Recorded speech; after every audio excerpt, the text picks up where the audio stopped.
Hi, this is Brian Oliva at Getsemani Music.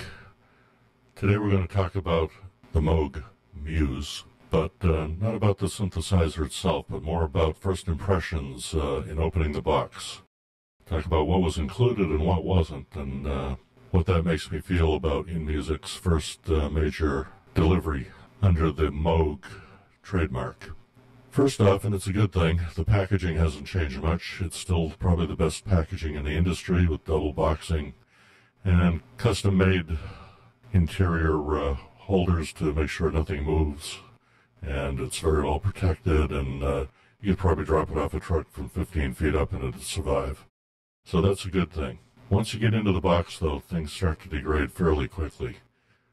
The first thing we found was this little itty-bitty tiny important safety information folder. It's the one that the print is so fine that no one's ever read one before and no one will ever read it again probably. So that was kind of useless. You're still getting your ever-shrinking Moog decal, so those are still included. And there was a poster, which has become the norm, something a little acid-inspired, at least on one side. Flip side, not so much, but it is what it is, I guess. Historically, Moogs have always had bound user manuals. Everything I've gotten pretty much since 2010 has always had something similar to these, and they've always been very useful. That is totally missing out of this Muse product, no manual at all. Even when, in the older ones, if there was an update or if you needed to download a new copy, the PDF version was set up so you could easily print it out, double-sided if you want, put it in a binder, and it was still pretty useful. What was included in this box was this supersized newspaper-looking thing called the Muse Quick Start. Upon further examination, it's really only one big single page, and all the other pages that were in it were just duplicate copies in different languages. And the problem with that is that it's kind of a useless giant size. What are you going to do with it? You can't put it in a binder. You can't really do anything with it other than leave it out loose. So, again, that's a lot of paper for not much value.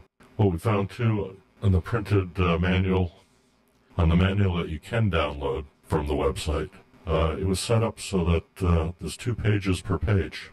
And, of course, they're sideways because of that. And that basically shrinks the print size in half, and there's really no way to bind it to make it truly useful. So that's kind of a big disappointment.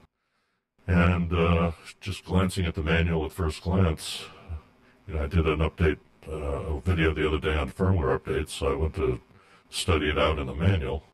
And in the table of contents, it's showing that that would be found on page 108, when in fact, on this version, it's on page 110, so they haven't even been able to keep the index straight on their manual updates.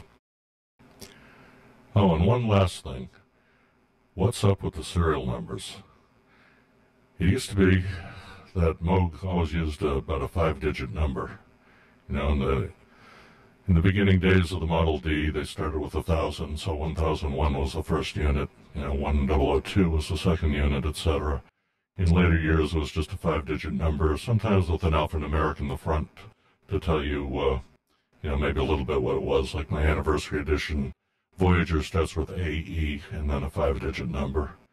The new 2022 Model D reissue starts with MD and a 5-digit number. And the Moog one has 16 for the 16 voice or 08 for the 8 voice, and another 6-digit number after that. So, it's always been pretty simple. You could look forward to getting a low serial number if you jumped on it in time.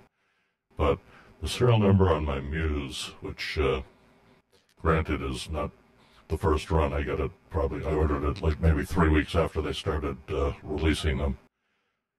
It has a 17-digit alphanumeric serial number that makes no sense whatsoever. What's up with that? Clearly, it's not the Moog that we all grew up to love and admire as a family-type business. Looks like we're back in total business world, and I don't know where the serial numbers come from, but 17 digits long, seriously, I don't get it, but that's the way it is. Anyway, that's my first impression. we'll talk about the synthesizer in a future video. For what it's worth, that does seem to be a very interesting and powerful machine, and I'll be spending several days trying to get to know it better before I do anything else. Anyway, these are my first impressions. Let me know what you think in the comments. I'll talk to you later.